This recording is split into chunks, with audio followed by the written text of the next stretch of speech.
Olá, saudações em Cristo Jesus.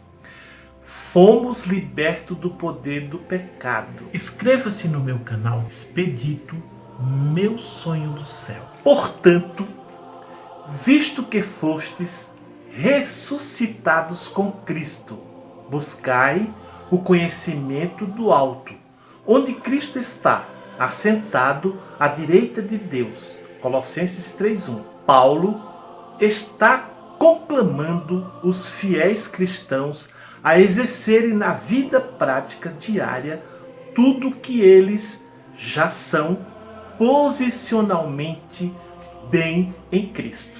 Romanos 6:1-13. Quando o Novo Testamento estava sendo escrito, o batismo e o arrependimento ocorriam em uma velocidade bem mais intensa do que o batismo em nossos dias. Era uma só estrutura que avançava e temos exemplo disso em Atos 2:38. Embora a cerimônia do batismo, especialmente em nossos dias, não seja o meio em que podemos ter relacionamento vital com Cristo por meio da fé, esse símbolo está estreitamente natural. Ficamos unidos a Adão, o primeiro homem, o ser humano.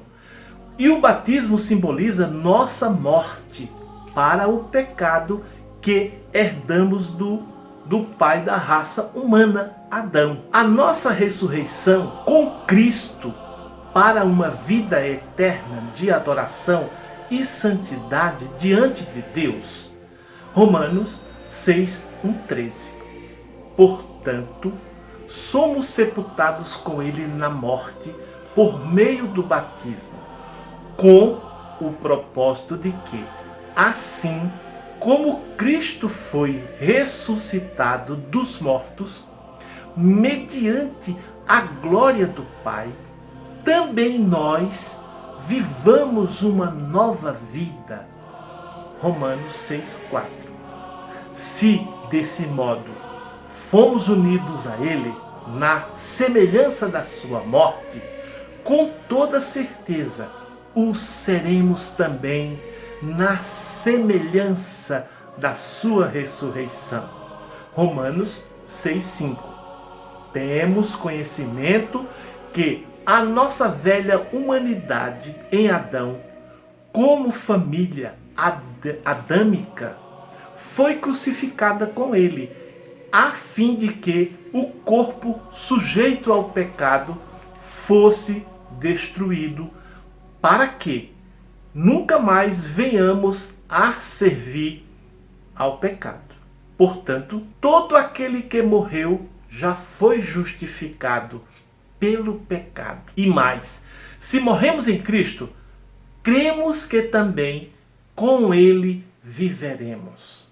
Pois sabemos que havemos sido ressuscitados dos mortos em Cristo. Não pode morrer novamente, ou seja, a morte não tem mais qualquer poder sobre ele. Porque ao morrer para o pecado, morreu de uma vez por todas para o pecado. Todavia, quanto ao morrer, viver para Deus, assim dessa mesma maneira, considerai-vos mortos para o pecado, mas vivos para Deus em Jesus Cristo. Portanto, não permitimos que o pecado domine nossa vida, nosso corpo mortal, forçando-nos a obedecer às suas vontades.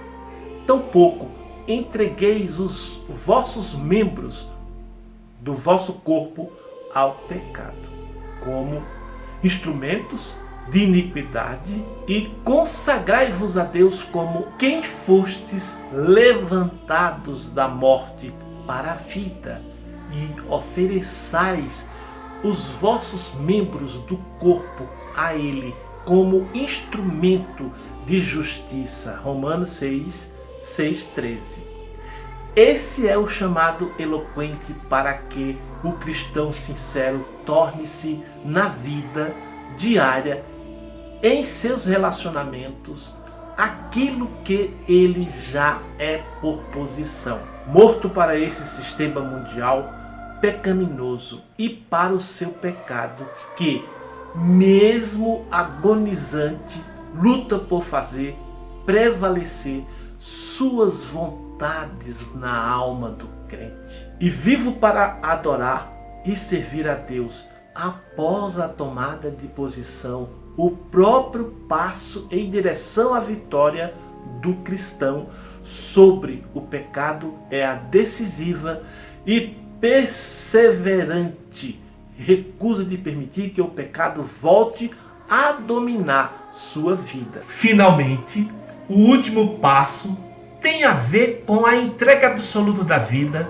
todos os aspectos e escônditos da alma do crente aos cuidados paterno de Deus, que agora habita em seu corpo na pessoa do Espírito Santo. Romanos 6:13. Chegamos ao fim deste vídeo e eu quero agradecer a Deus pela sua presença, por você estar ouvindo a palavra de Deus, e que há uma necessidade muito grande de voltar-se para Deus.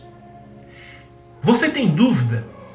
Tem alguma dificuldade? Você não acredita? Pergunte para Deus. Porque Deus cuida das pessoas de uma maneira muito especial. Deus não faz o que as pessoas querem, mas Deus leva as pessoas a fazerem o que Deus quer. Tem uma grande diferença de Deus fazer o que o homem quer e de Deus levar o homem a fazer o que ele quer.